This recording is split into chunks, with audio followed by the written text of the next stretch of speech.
Hi there and welcome back to Fat's Kitchen. I'm getting ready to make some jam. Now this is not your regular jam with loads and loads of sugar. This is in fact a jam that can be enjoyed and used by diabetics and people trying to maintain a low carb lifestyle because it only uses a little bit of xylitol to sweeten it. Now xylitol is found naturally in fruit and veg, and in fact this xylitol is extracted from the fibers of maize cobs. Right, so the jam I'm making today is a mixed berry jam. I've bought a frozen packet, 400-gram packet of frozen berries, and I don't add any water or anything because there's already water trapped in the berries and also in the little bit of ice surrounding the berries. Right, so this is very, very easy, quick and easy. You can see the large chunks of berries. There's quite a mixture there. And I just turn my heat up on my stove very slowly, and then what happens is the fruit begins to thaw, and that creates then the liquid in which you're going to cook the berries. And then I'm going to start off with a tablespoon of my xylitol. Try and keep this to a minimum. Initially, when you are trying to exclude sugary jams from your diet, it might be that you're used to the sugar, so you can, as you make this jam, try and scale down on the amount of sugar you use, and you can always adjust for sugar later. Alright, so I'm going to leave that now. Just like with normal jam, you would sterilize your container, so I'm going to sterilize this glass jar as well as the lid with some boiling water.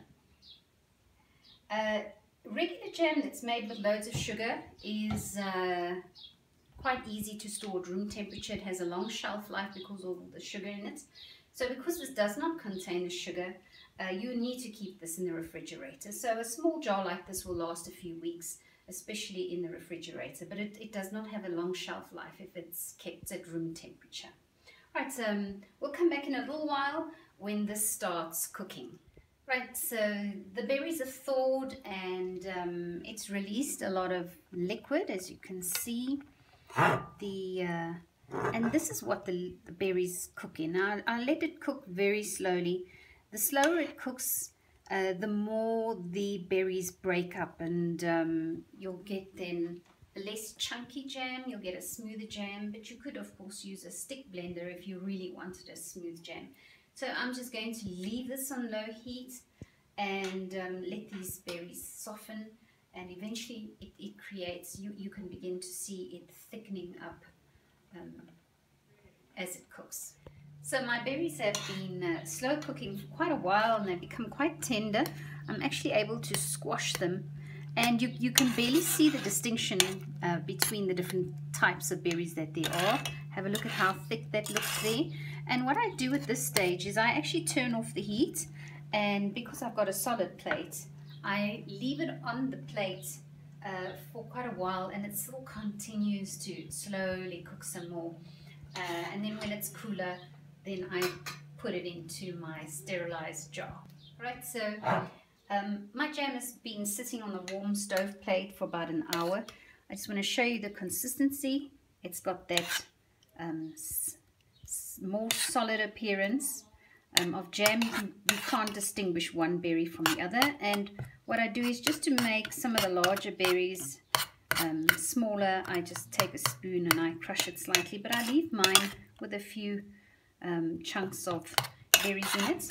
And I'm now going to transfer it to my jar.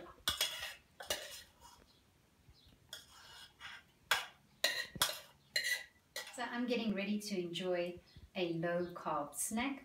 I baked some seed crackers yesterday, spread it with some cream cheese, and now I'm going to put a dollop of my freshly prepared jam. There's absolutely no reason why you should have to miss some scones with the cream and jam.